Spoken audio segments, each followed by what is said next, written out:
আপনারা দেখছেন YouTube channel সোনালী দিনের বাজার। এই সতর্ক বাণীটি অবশ্যই দেখে নেবেন।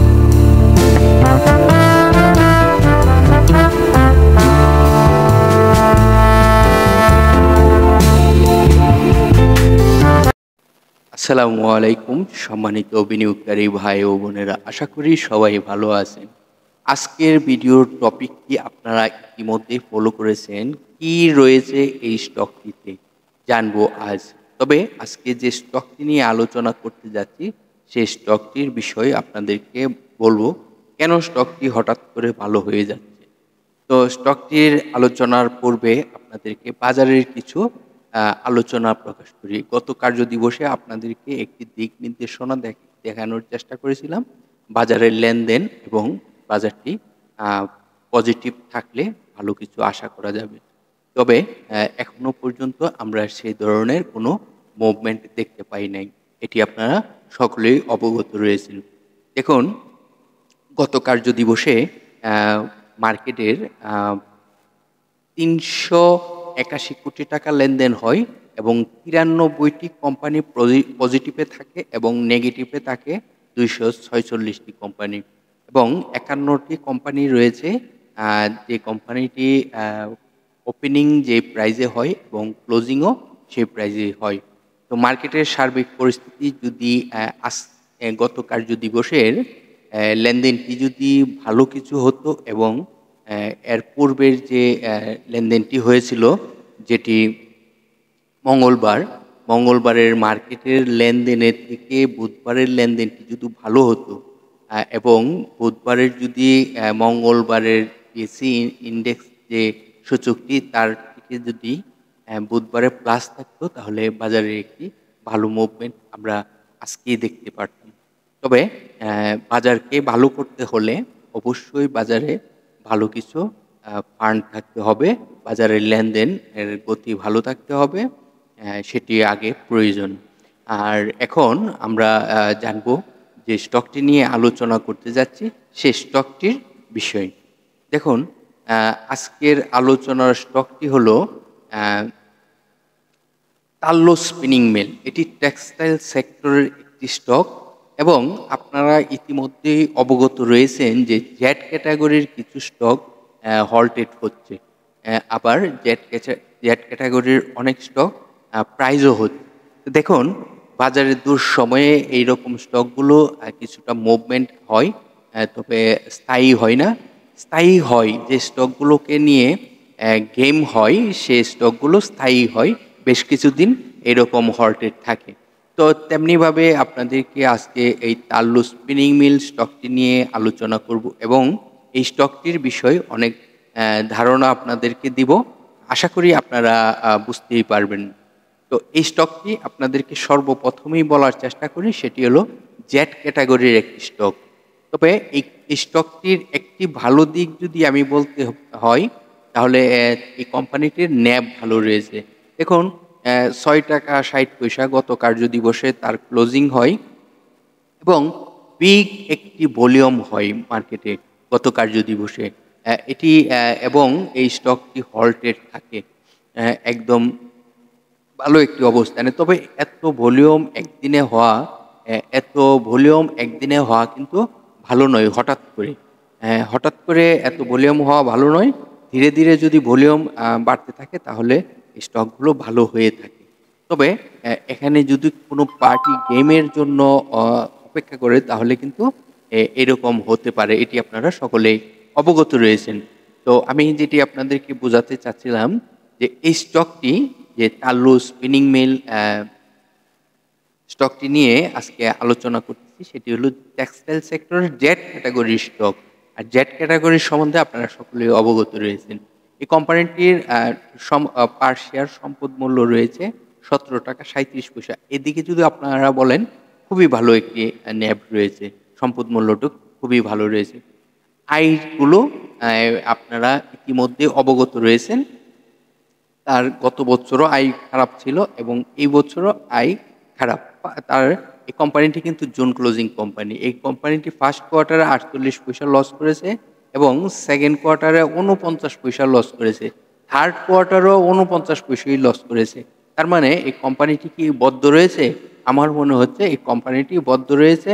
হয়তোবা কোম্পানিটি আমি জানি না বদ্ধ রয়েছে কিনা। আমি কিন্তু আপনাদেরকে আমি এই নিউজটি দিতে পারলাম না। তবে অবশ্যই এই নিউজটি আপনারা যাচাই বাছাই করে নিবেন।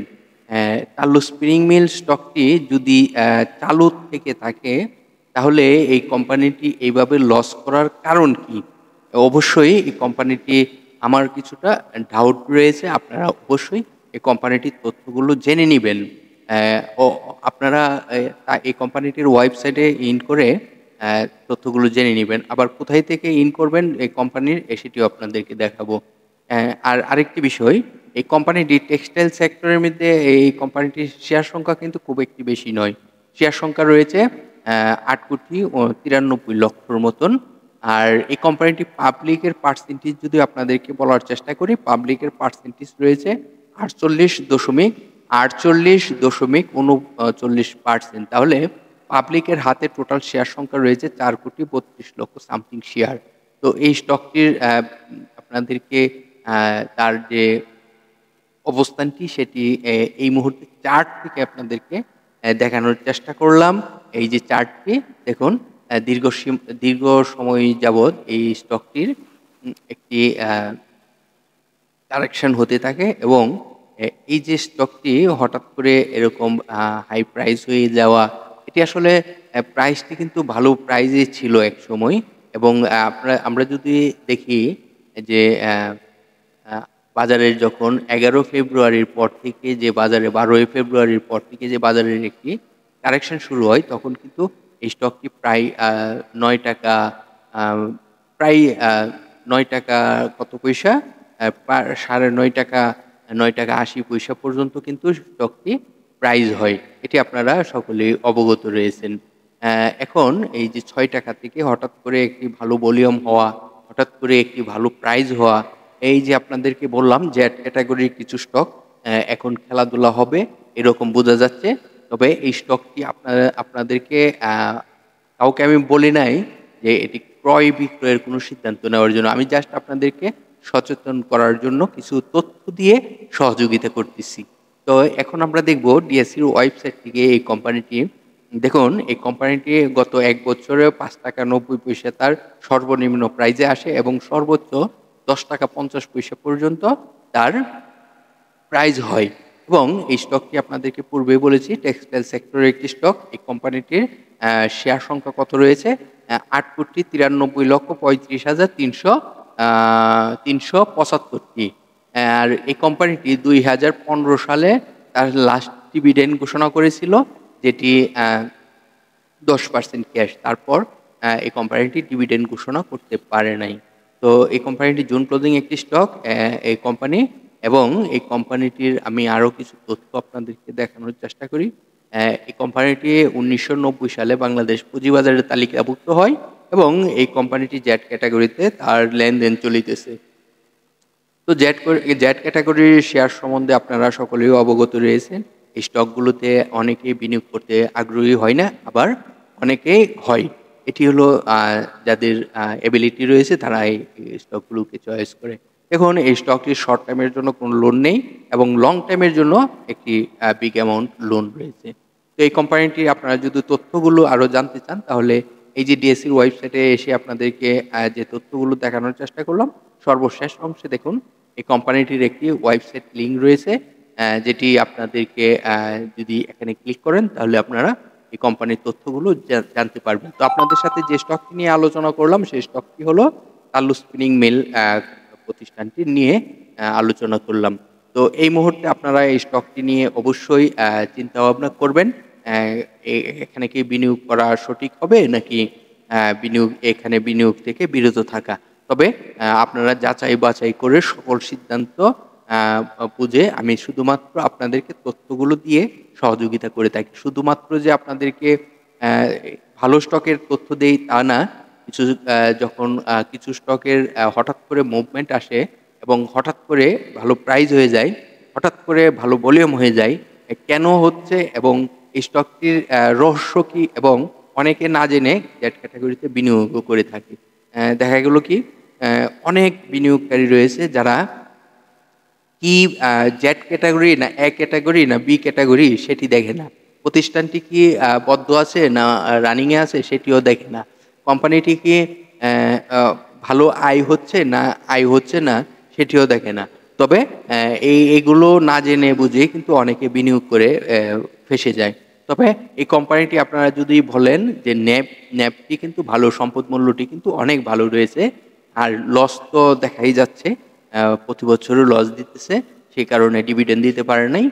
২০১৫ সালের পর থেকে তো এই স্টকটিতে বিনিয়োগ করার আগে সকল তথ্যগুলো আবার যাচাই-বাছাই করে তারপর সিদ্ধান্ত নিবেন। আশা করি সকল বিনিয়োগকারী ভাই ও বোনেরা বুঝতে পারছেন। আশা করি আপনারা আপনাদের প্ল্যাটফর্ম থেকে অন্যদেরকে শেয়ার করে শোনবার সুযোগ করে দিবেন। তো ভালো থাকেন। আল্লাহ হাফেজ। আগামীকালকে আবার আপনাদের সাথে আলোচনা হবে। ততক্ষণ পর্যন্ত সকলে ভালো থাকেন।